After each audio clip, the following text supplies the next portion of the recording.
the polling firm, which is preeminent in the world.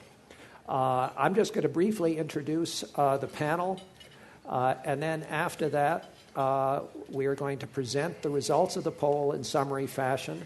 I will then ask a couple of questions, and then we will open it all to you. I think you will find it provocative, and I think you will find that it ties in remarkably well with many of the themes we've been talking about the last few days. Rick Stengel, as I mentioned, as you know, is the managing editor of Time and Time.com. He's had an incredibly distinguished career as a journalist and an author, and also as a collaborator in the autobiography of one of the greatest men of this century or any other century, Nelson Mandela, Long Walk to Freedom.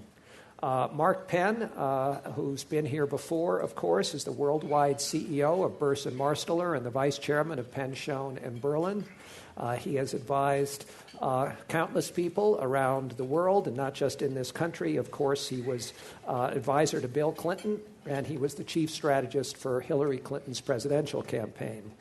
Don Baer is the chairman of Penn, Schoen, and Berland, the vice chair of Burson Marsteller worldwide, previously at Discovery Communications, and also he has been a senior advisor not just to leading political figures, including Bill Clinton, but to many corporate figures as well.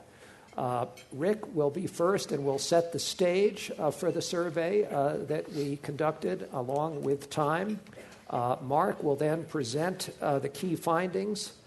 Don will give a few overall remarks and observations, and then I said I will ask a few questions, and then it will be over to you. First, Rick Stengel.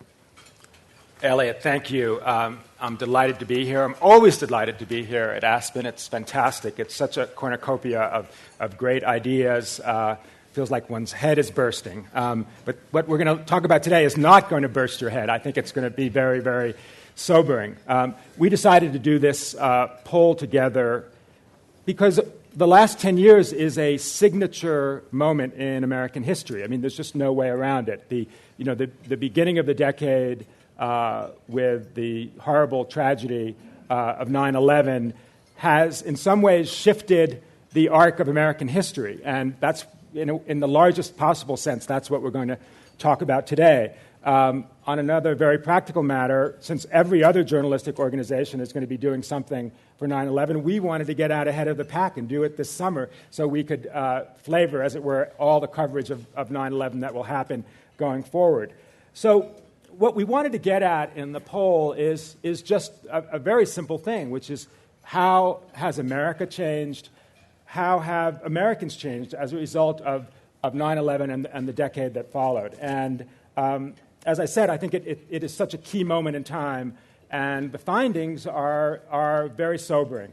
So the larger message, I mean, and Mark, by the way, it was fantastic to work with Mark. I think very few people have their finger on the pulse of what Americans think and believe better than Mark Penn does, and you've been doing it a long time, and you did a fantastic job with this. And Mark will walk you all through the details of the poll, but the headlines is that, about 2/3 of the people polled feel that America is in decline, that 71% say that we are worse off now than we were at the beginning of the decade. Only 6% of people feel that it's better. And as Mark will talk about, it is one of the most sustained periods of pessimism in American history. Now, Mark wasn't around, even though he's been around a long time, during the Depression, which I'd argue was certainly a sustained period of American pessimism.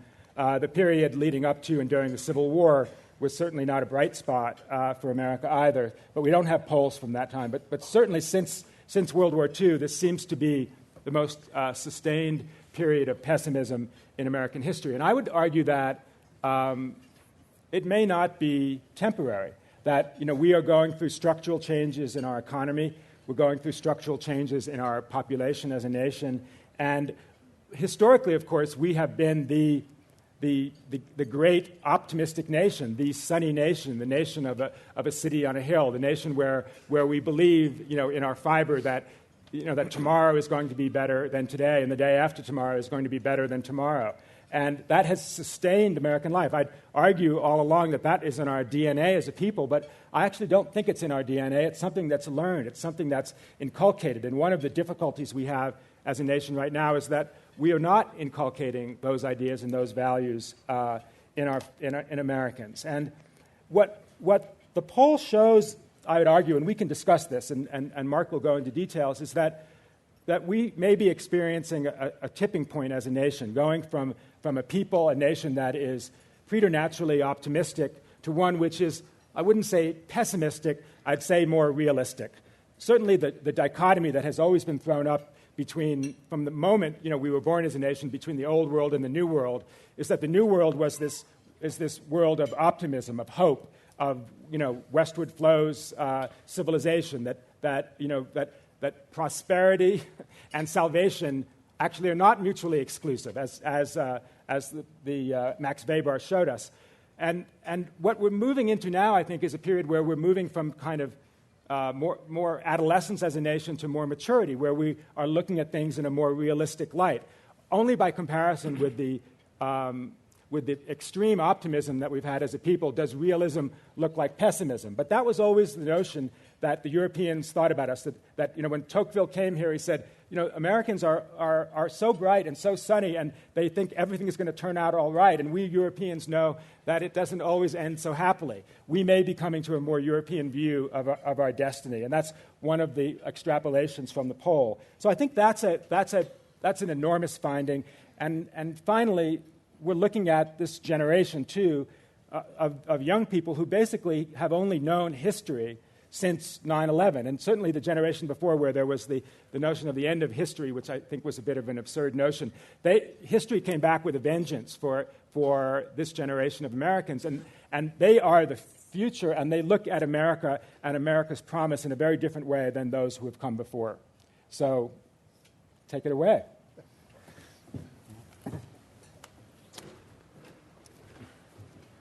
Thank you very much, Rick, and it's been a pleasure to work with Time and Aspen on this poll, which I think you'll find captures in many ways the mood of the country and raises, I think, three big question areas I think you should think of as I go about going through some of the poll data. And there isn't time to go through all of the questions, but they'll all be made available for people who are interested. First is this 7-year period of negativity. It's about 7 years since the American public has said this country is more on the wrong track than on the right track. And what you really see is the depth of that negativity seems to be growing on itself, so that people really look back, see this as a decade of decline, and see a mounting series of problems in front of them, almost traced to what they see as the most important event of the decade, which was 9/11, that then led to what they see as the debacle of the decade, which was the Iraq War, which they now see as having led to a lot of problems that mounted up and that weren't handled during that period. Second, I think you really have to look at the continued fear of terrorism. Osama bin Laden may be dead, but you'll see it through this poll that the continued fear that terrorism is not done with, I think from the previous panels and this poll, is very much in the American consciousness in the way that if I took a poll in 2000, it never would have been. And I think that is a fundamental shift. And third, there are going to be political implications that you have to think through coming into the next presidential race.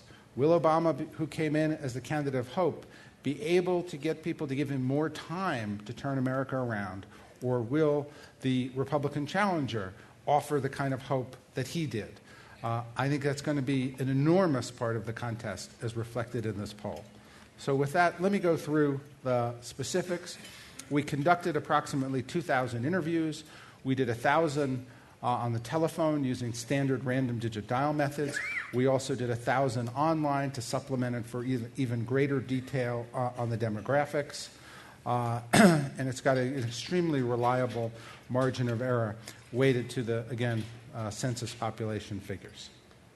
So let's take a look at some of the data, and I'm going to take you through the data and set up the discussion then that we can have about it.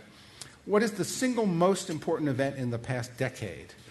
Overwhelmingly, people said September 11th, 2001. Second most significant event, election of Barack Obama, 9%, but as you can see, a pretty big drop between 41% and 9%. Economic recession, third. Death of Osama bin Laden, fourth. Re-election of George Bush down at 1%. To what extent did the events of 9/11 weaken the United States? 22% great deal, 41% somewhat, 63%, or two-thirds saying essentially 9/11 did weaken the United States. Do you think that the country has gotten over 9/11 completely? Only 6% say that the country has completely gotten over it. 51% mostly, and 38% only a little or not at all. So a significant finding here that people still feel the impact of 9/11 coming on 10 years later. What's their assessment of this decade? 68% said this was a decade of decline. That's a pretty difficult statement for Americans who might have a couple of years of decline, go through difficulties, and tend to bounce back in almost record time, which we've seen happen time and time again. But the assessment of the last decade is one of decline. Is the country better or worse off than it was at the beginning of the decade? 71% say America is worse off. Again, a fundamental question both in politics and for the American public in terms of what they assess as happening to America. Here you have some of the greatest optimists of all times saying that, in fact, we're slipping into a worse position now. 47% say this was one of the worst decades in the past 100 years. Right? Again, a pretty strong statement. We asked, who do you think has been hurt the most or declined the most, whose quality of life has improved, declined, or stayed the same in the past decade? And again, hardest hit were working class Americans in the view of the rest of Americans. Middle class, second. Seniors, third. Young people, fourth. Probably the four biggest politically important groups in the upcoming election people see as being hit the worst. On the other end, they saw upper class Americans as doing better, Hispanics as doing better. And by the way, I went back into the data. Upper class Americans agree they did do better in the last decade. Working class Americans feel they did much worse. When children in the U.S. grow up, do you think they'll be better off or worse off than people are now? 52% worse, 29% better. Again, the classic question here that people consider important. A fundamental shift in psychology tends to occur at a time when they lose faith that 20 or 30 years from now, things will be better for America. As you can see, fundamentally, they think by about 2-1 that things will be worse for their children than now. Now let's take a look. Have I depressed you enough? I said to Time, when we got the results back, I said, I've always been an optimist. I worked with President Clinton. He turned the mood around in less than a year. That these results were so negative that they had me down by the time that I finished reading them.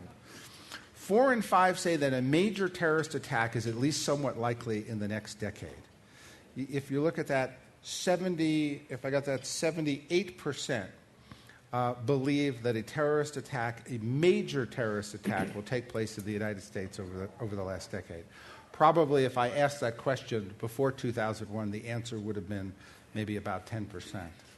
So the thought of that, right, and the fear of that continues to be as strong as ever. If there is another major terrorist attack in the U.S. in the next decade, in which city is it most likely to take place? Washington and New York were named first, Los Angeles third, Philadelphia at 1%.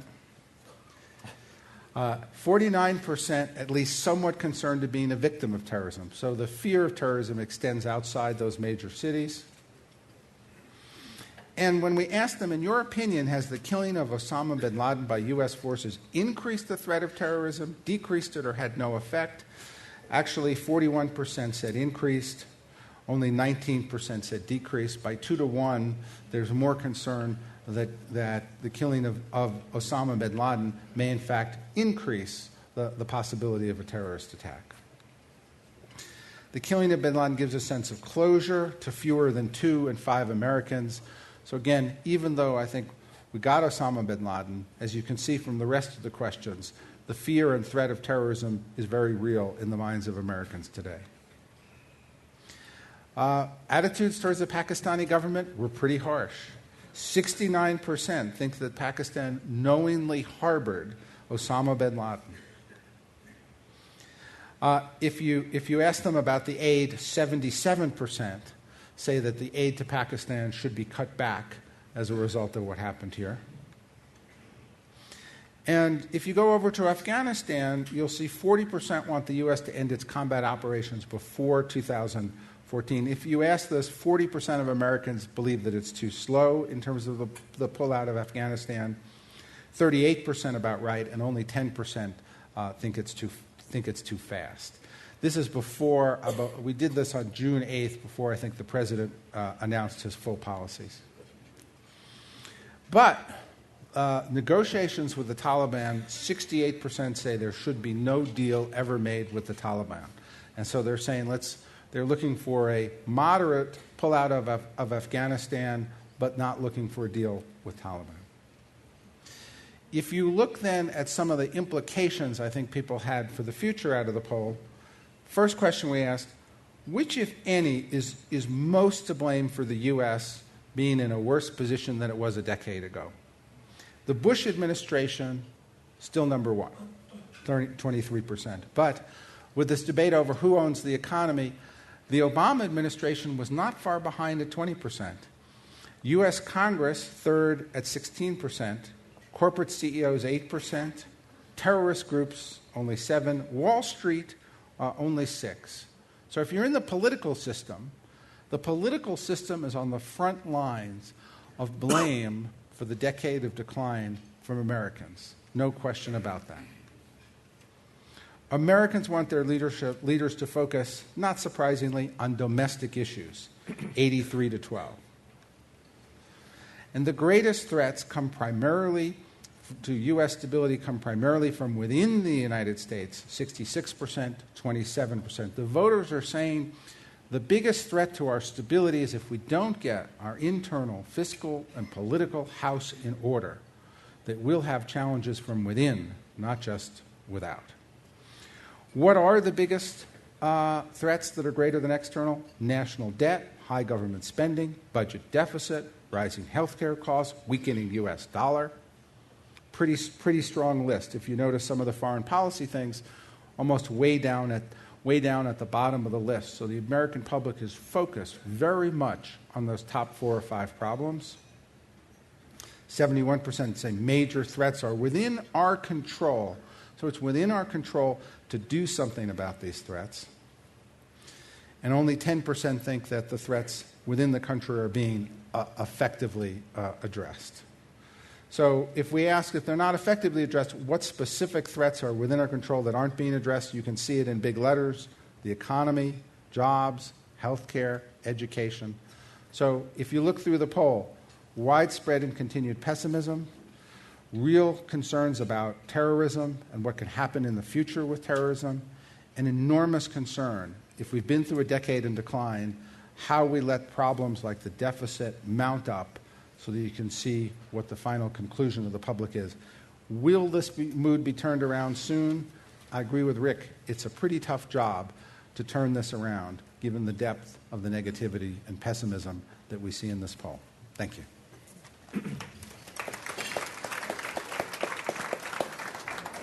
Mark, it's hard to give you enthusiastic applause for that, I'm afraid. Don, what are you going to do to cheer us up here before we have a conversation? I'm the only one not wearing a blue shirt, so I have to take a contrarian point of view. Before I do that, having been thinking about this poll since January, I want to thank some of the people who were involved very quickly. Certainly Elliot and Kitty Boone from the Aspen Institute, who were present at the creation and have been hugely supportive. Rick Stengel and his team, Michael Duffy and Nancy Gibbs in particular, who have worked really hard on it, and the whole Penn, Schoen, and Berland team. It's been a great, great team effort. So actually, let me say, Clearly, these are grim results, and it's impossible to dismiss them. And we will talk more about all of that. But I do worry about the role that self-fulfilling prophecy can play in how we think about ourselves as a country. When our leaders are telling us with their words that we can't come together, we can't get things done, and more importantly, they're showing us almost every day that with their actions or their inactions that we can't get things done. And we come to believe over time that we've lost our fundamental capacity to move ourselves forward. We do very much risk spinning into a time in our history when we may not be able to dig our way out of it. But to be contrarian, I want to look a little bit deeper at some of these results. Also at the decade that we've just lived through, right? We've seen tremendous progress in technology and what it makes possible all over the world. We've seen the rise of democracy in many places in the world. In many respects, the world is coming our way through fits and starts, but it is still coming our way. Scientific and medical advancements in research that are changing the quality of life for people almost everywhere. So I do think we have to factor all of that in. And Rick and Time Magazine do a good job of helping to reveal all of that. And then look at the results. So not, again, to dismiss the majority of voters or respondents who say different things. 32% of these respondents said that this was one of the best decades in the last century, right? A third. Nearly a third, 29%, said they believe the next generation will be better off than this generation of Americans. Nearly a quarter see this as a decade of progress. And the slide that I like the most in there, 71% say that it is in our control to solve our problems. They still do believe that we as the American people have the capacity to move ourselves forward. So I think about the words from Harry Met Sally. I want to have what they're having.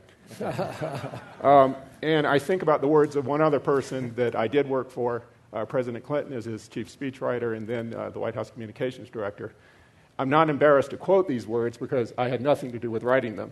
They were in his first inaugural address, in which he said, "There's nothing wrong with America that can't be cured by what's right with America." And I think we have to search a little bit harder to find that which is right and find the right ways to continue to project that forward to ourselves so that we can have that confidence and faith.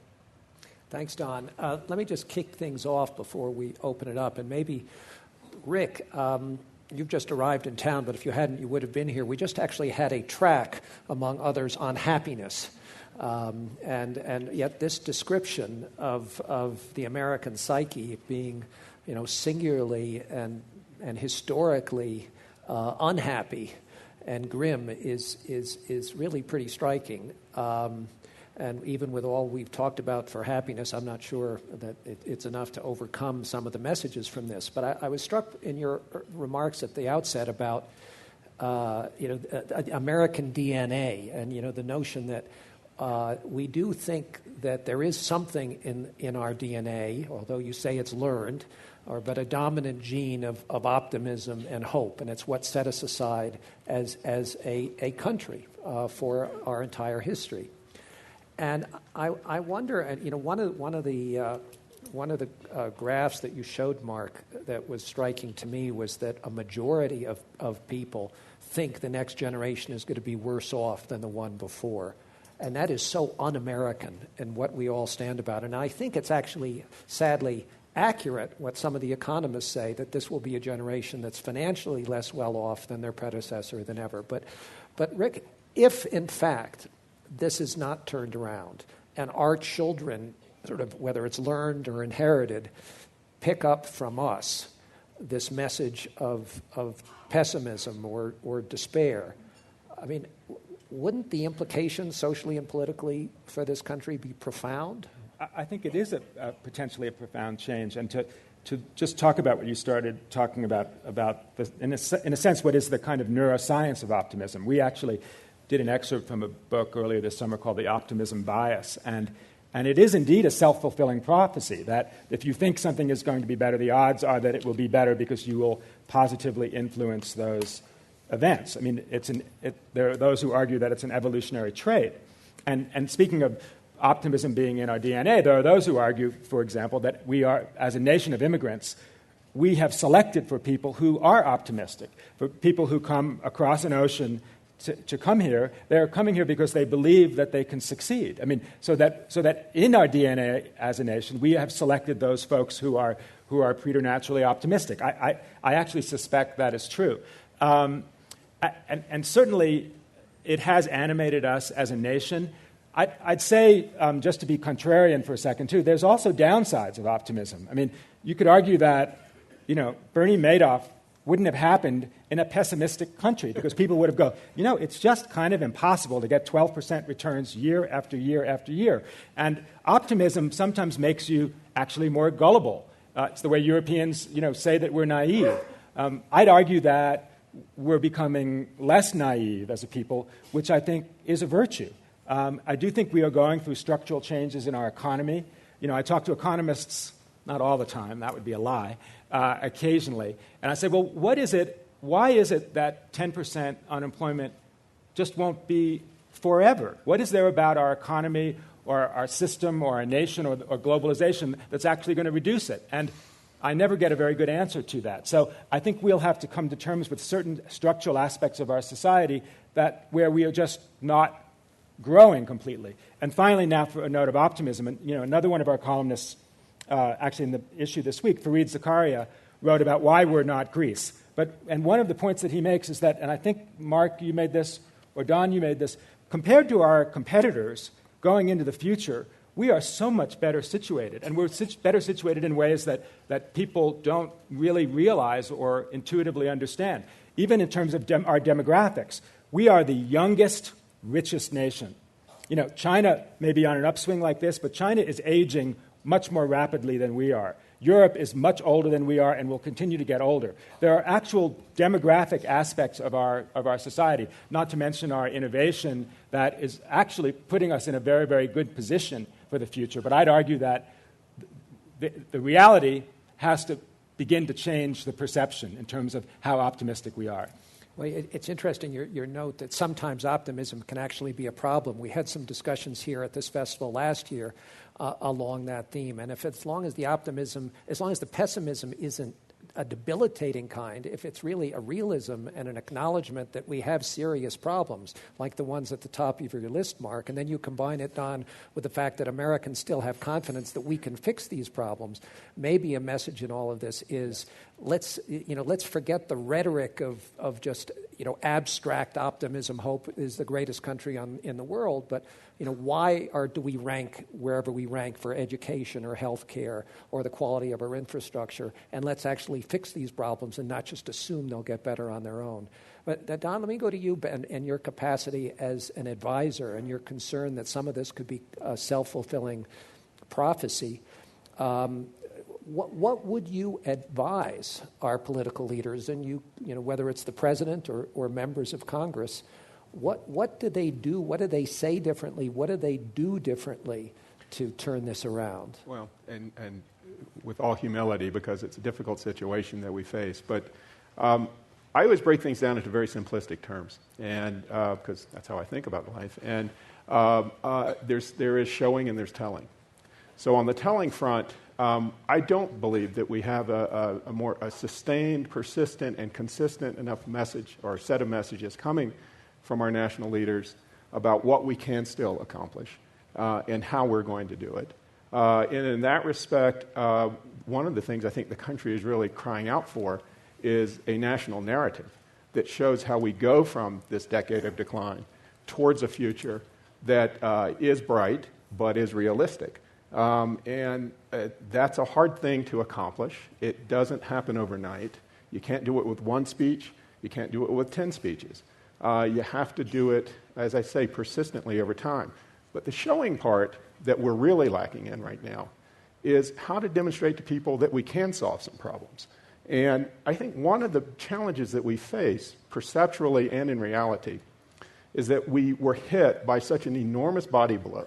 First, September 11th, some of the mistakes that perhaps were made in the course of the last decade, and perhaps most important of all, what happened in 2008 and 2009 to the economy.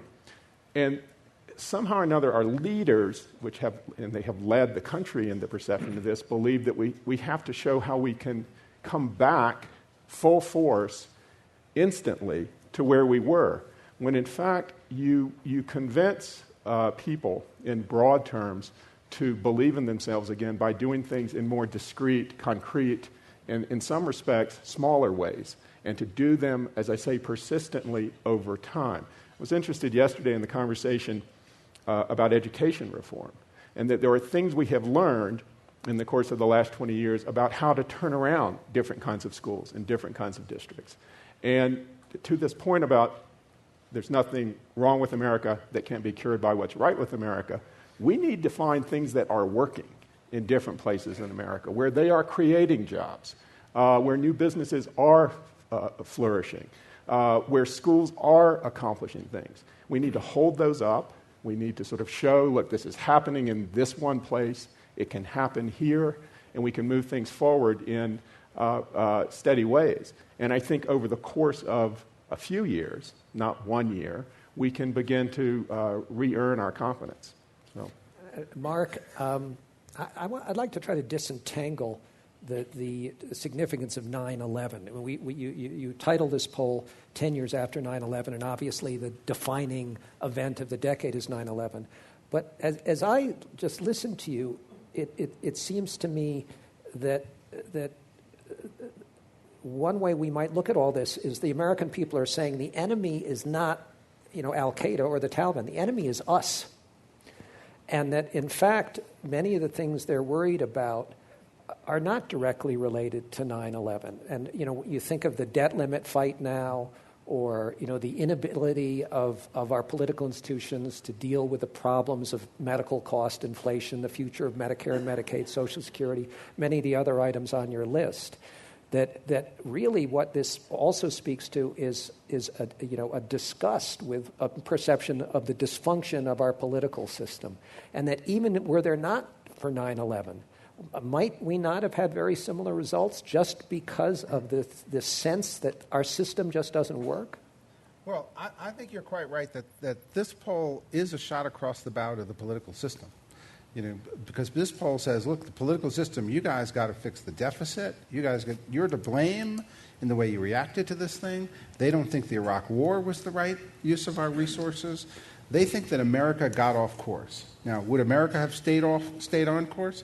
The 90s were pretty good for America. I mean, in terms of preparing America for the 21st century, getting it ready for the changes of globalization, technological change, trying to get it in, and modernize the country, and at that point even have a surplus. All of these problems were in check just 10 years ago. To fast forward 10 years later, and whether 9/11 was a catalyst or it would have happened anyway, we'll never know. But now the focus is obviously, despite a permanent fear of terrorism, the focus is on our political system. Can it get back on track? Can it fix the things that are out of whack? To go to Don's point about a national narrative, the world is on the move. This is not a pessimistic world. Typically, in the Depression, for example, the whole world was in that depression. You have parts of the world, Asia, other places, where optimism abounds. And for the first time, Americans don't think they can take advantage of a growing world to be successful in it. And in the past, they always said, it's our world to be successful. This is like I always say, what's going on in Asia and India, it's like a Marshall Plan that America doesn't have to pay for. The less developed areas of the world are getting enormous new middle-class folks who are going to have enormous consuming needs. One would think that America would be sitting here and saying, this is an amazing development for the world. That's not how Americans see it. They see it much more in a post-European framework. The world's going to pass us by. I don't know how we catch up. The political system is out of whack. And things could get even worse for my children. Okay, I want to open it up. We've got microphones because all of this is filmed and will be available on the web. If you could just give us your name and then, please, a very short question, if possible. And we have one right up here in front. I think we have two microphones. And then why don't we just assume the questions are to the panel, and then they can decide.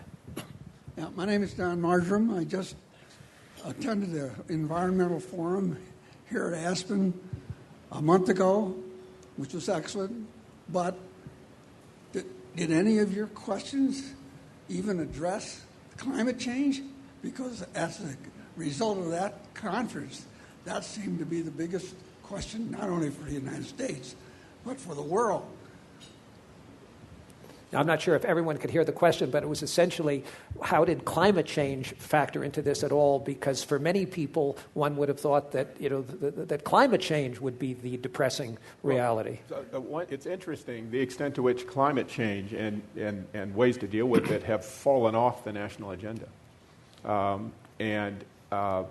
think it's for a lot of reasons, but one of them is if we can't deal with some of these challenges and issues that are right squarely in front of us, that are actually susceptible to human intervention and to being able to deal with in our own communities and in our own lives, how can we even comprehend dealing with something that has taken centuries for us to get to this point and is a very difficult one to cope with? I'm not saying we shouldn't be and that it doesn't need to be front and center, but I think that is the national psychology when it comes to the issue. But did you ask the question? Well, I think in this poll, I don't think there's a direct question on climate change. I can say from another poll that we recently completed that Americans generally are getting a greater and greater consciousness as it relates to the environment. But if you ask them, and as it relates to climate change, but we also see that developing in China and India among kind of emerging consumers there. But if you pinpoint Americans on what the really tough problems they want dealt with now, right now front and center is the deficit, the dollar, the unemployment, number one. If you look at the word chart at the end where they could say essentially anything that they wanted, economy, jobs, immigration, healthcare, education, it's a pretty long list. Right here. Thanks. My name is Ry Barcott. I think one of the findings that you've emphasized is that the next generation, or it's believed to be that the next generation will be worse off. And I'm curious what the next generation would think about that, and whether or not demographically within the poll you can actually separate, say, what the attitudes and beliefs are of folks under the age of, let's say, 30. And part of the reason I asked that question is I've spent a fair amount of time in the last 2 months, in particular on college campuses, and I think that there is a prevalent attitude in the opposite direction, and that is a sense of empowerment, not entitlement. Some of the same attitudes that we're actually seeing with some of the effects of the Arab Spring. So just. Well, I think that you're right that there's more optimism, right, among younger people. But I wouldn't call it a dominantly optimistic mood because they're still buffeted by the deficit and unemployment as real factors in their lives, and they grew up with 9/11. So, of course, look, in the scheme of optimism schemes, generally young people would be the most optimistic. They have the most ahead of them. They have the most change that they can make in their lives, and usually by the time you get to older age, things are pretty set. Your life, you're not expecting to have a tremendous amount of change. But is this the kind of optimistic generation I think that we've seen in the past? No. And I think the question is how the whole mood then is going to color that. And their parents are sitting there really wondering how are their kids going to make it in a world where it's harder to get jobs, in a world that's fundamentally more competitive, where you have to do more in order to be successful. So I think you're right. There'll be more optimism, but that's not the general overwhelming trend.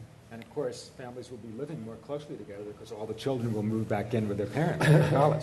Or the parents will move in with the children, or both. I hope to do that. This is not susceptible to polling data, I don't think, but one of the things I do think about sometimes, now I have 2 sons who are about to become men, and I wonder what's going to happen to them and what kind of course they'll take. But I do kind of go back and think, well, what was it like to graduate from high school in 1932? And roll forward 20, 25 years to what that generation accomplished.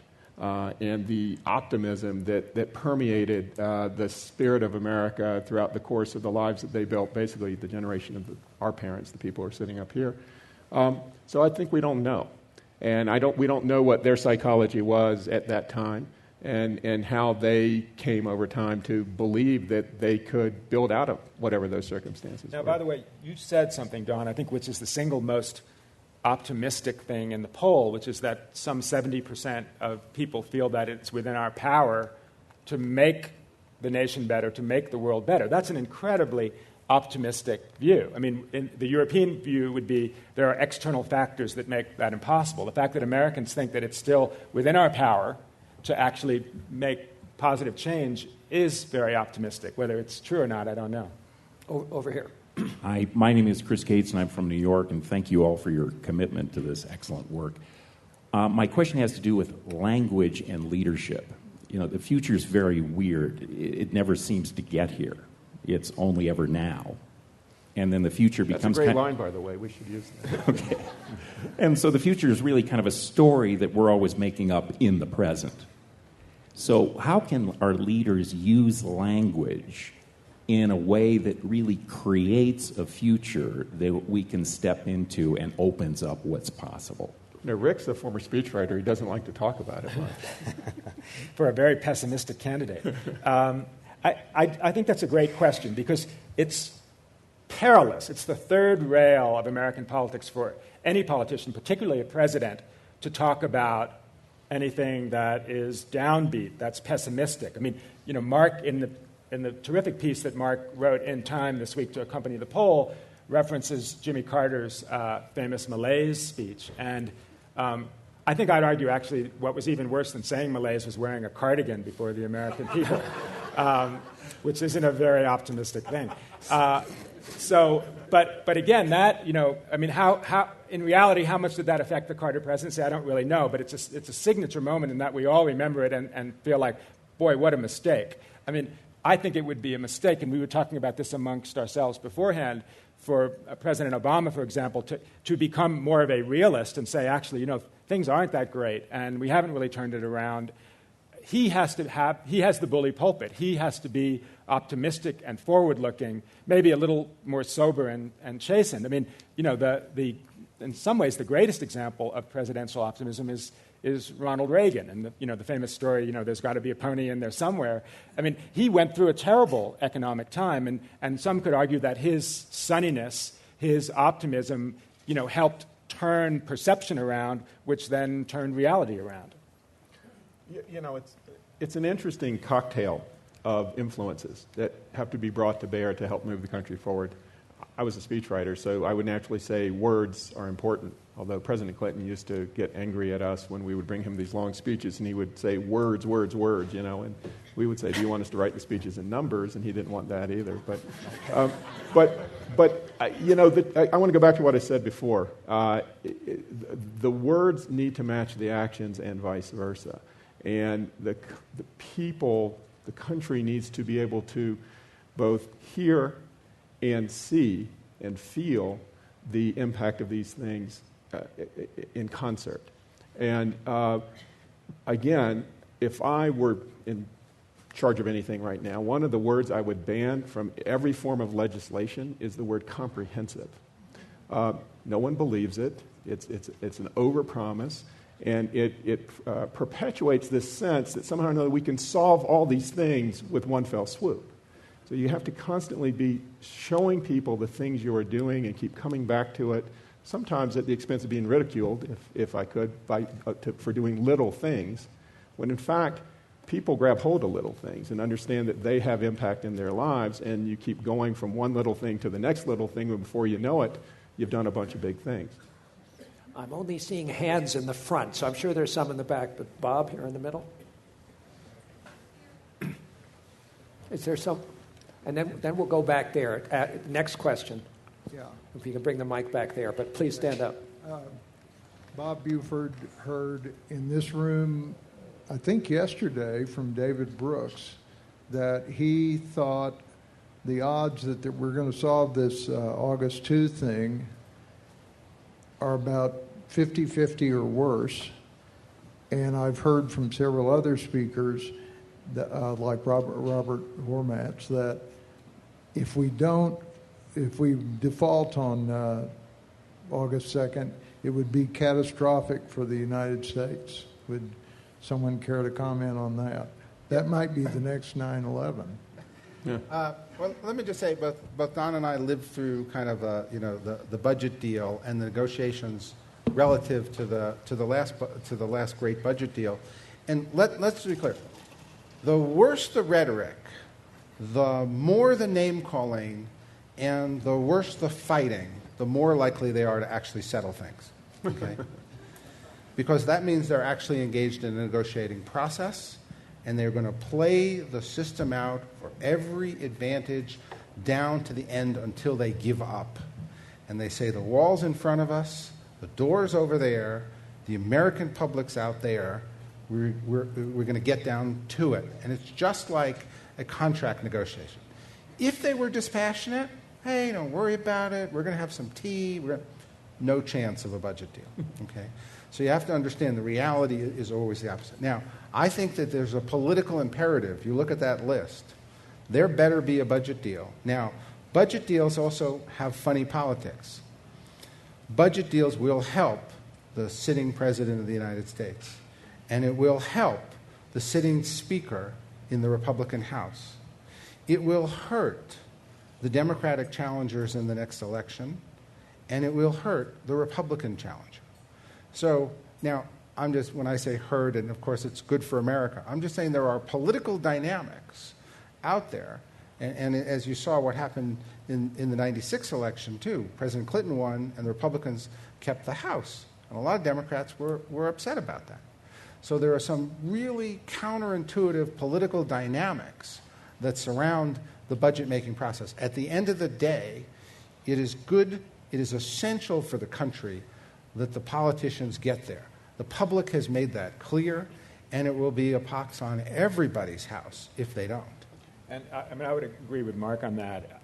I think it's in the self-interest of both the Republicans and the president to come to some kind of agreement. I mean, it's not a suicide pact. And while I don't think that defaulting, which we've never done, and which I would argue, by the way, is unconstitutional, as I did in last week's issue, which I'll tell you about in a second, I don't think it's Armageddon, because I think there are financial instruments that can keep perpetuating and give the illusion of not defaulting.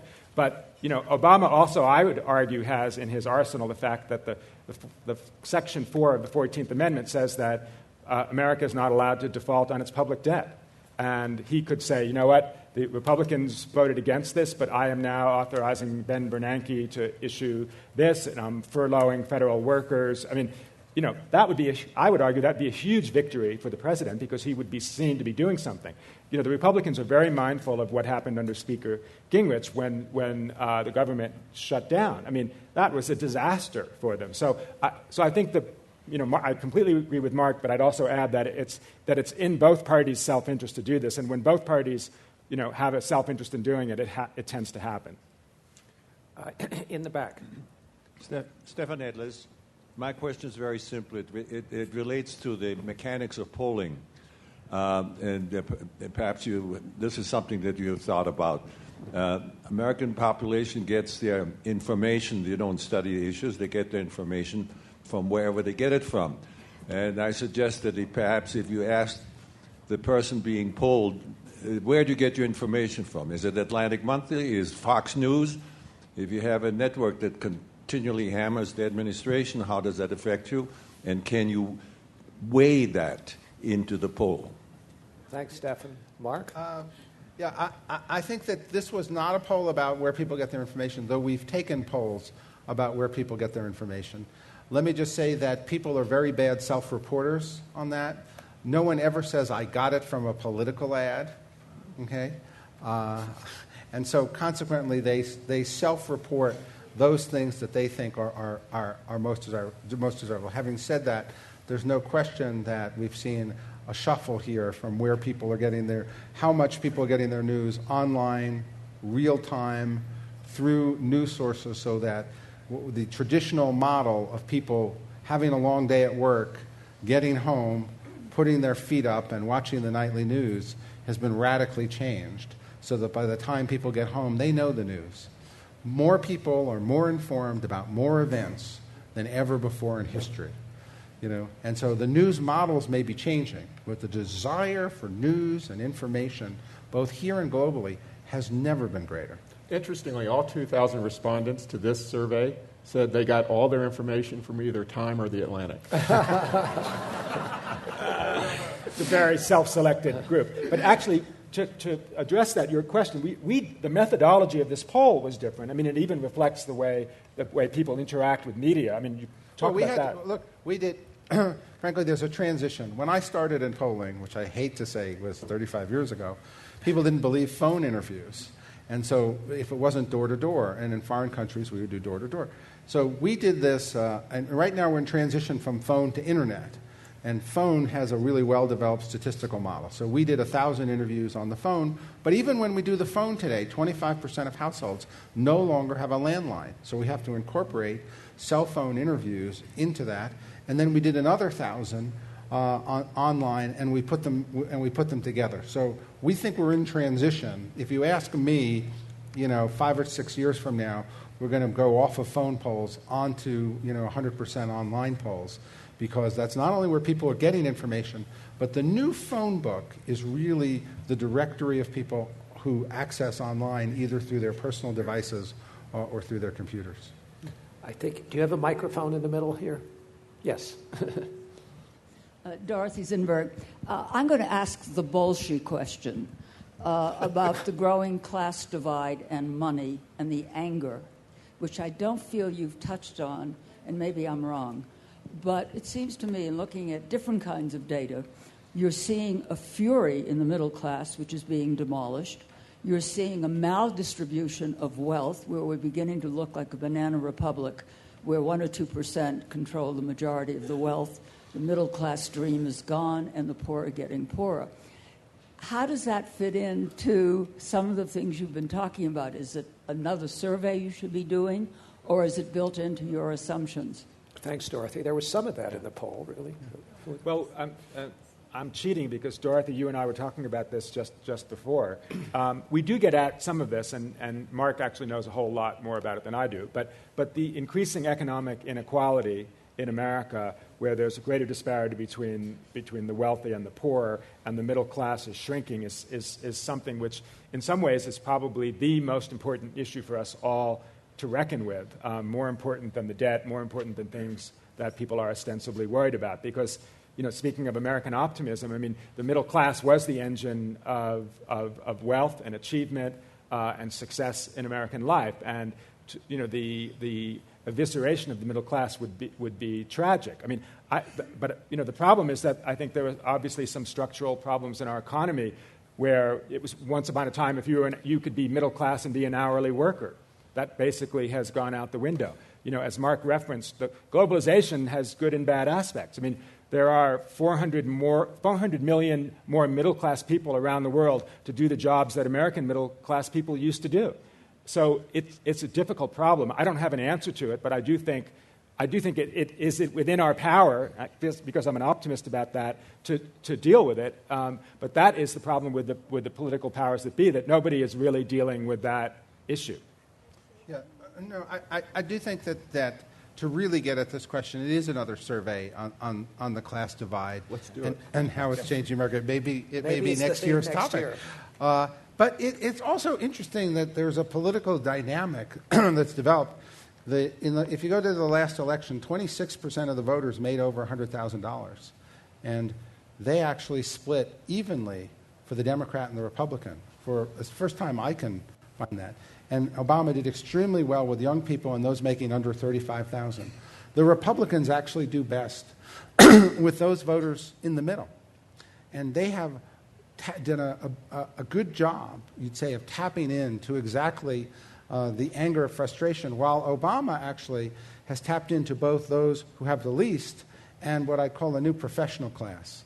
Because Americans all want to be middle class. 85% say they're middle class if you ask them in a poll. But now we're well over 50% who say they're professionals. And there's a growth of a new professional class whose jobs are not manufacturing, more based on education, have a much more internationalist outlook towards the world, much more concern about global warming, the environment, run from Sarah Palin and anti-intellectual politics. And they gave Obama a lot of support. They actually made, I think, the difference for him in the election. So he has a very interesting coalition here between those at the top. He actually won. The top 1%, over 200,000, is actually 6%, and he won that 52-48. So he actually has a coalition of those who make the most and those who make the least. One or two more questions, and it looks like we can get to the music tent without getting wet, so that's a good thing. Over here. Thank you. Shelley Porges. My question is, how much would you expect these poll numbers to drop after you publish this poll? That is to say, in a more general sense, all we read about is the deficit and all the issues that you're polling about here. And so is it a surprise to us that people are feeling pessimistic? If the media were to publish more on the very positive initiatives that are going on, either by cities when their state governments and federal government is failing, or any other private sector initiatives, would that not make people feel more positive? I mean, I feel like even the fact of your publishing this very interesting poll is going to, in fact, cause those poll numbers to drop. That's for you, Someone Mark. want to take that? But these poll numbers, I think, are based on real feelings of real people, based on their experiences. So I don't think we're going to have a poll effect of spinning down the American people. I think to go back to the gentleman's question earlier, look, they got to look for a budget deal here. They've got to look for a sense that Washington is not gridlocked or frustration is going to grow. And then they're going to look at the next presidential race. And I think the person, and Obama has got just as much opportunity as a challenger, who can re-express what American optimism is about, how America can overcome the challenges, both political, sociological, of getting together. Look, on a lot of scores, America is better on technology, on tolerance, right? On other issues, America is coming together, as a more mature society. But the president is going to have to tell the story. He's going to have to provide the leadership. To be credible to that story, he's got to get a budget deal and show that he can break gridlock. And then second, he's got to show that his second term will be even brighter than his first.